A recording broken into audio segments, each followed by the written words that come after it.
Petugas hotel di Kudus, Jawa Tengah mengungkap bagaimana kronologi penemuan wanita bersimbah darah di kamar hotel.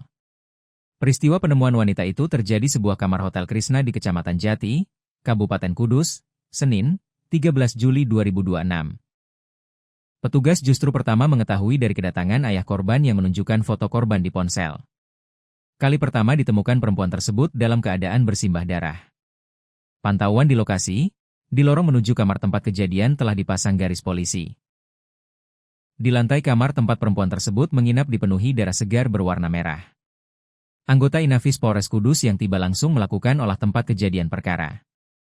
Dari olah tempat kejadian perkara, ditemukan sejumlah barang dari dalam kamar.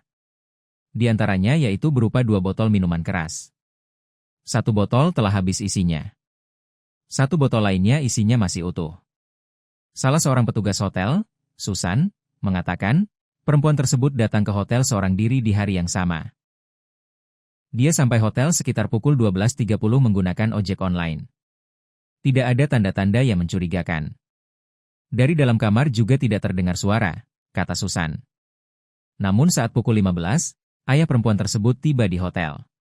Kepada petugas resepsionis hotel, sang ayah ternyata telah dikabari oleh anak perempuannya yang sudah dalam kondisi terkulai lemas dengan bersimbah darah. Ayahnya datang ke sini menanyakan anaknya sambil menunjukkan foto anaknya dengan banyak darah. Akhirnya petugas hotel membuka kamar tersebut. Ternyata memang benar, perempuan tersebut sudah tergeletak banyak darah di dalam kamar, kata Susan. Diduga perempuan tersebut hendak mengakhiri hidup.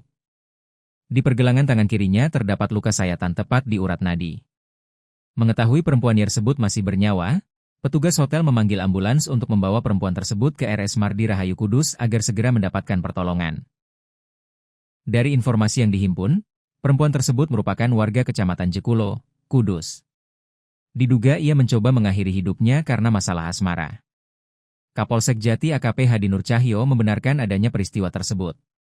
Bersama Polres Kudus, pihaknya masih melakukan olah tempat kejadian perkara untuk mencari petunjuk lebih lanjut.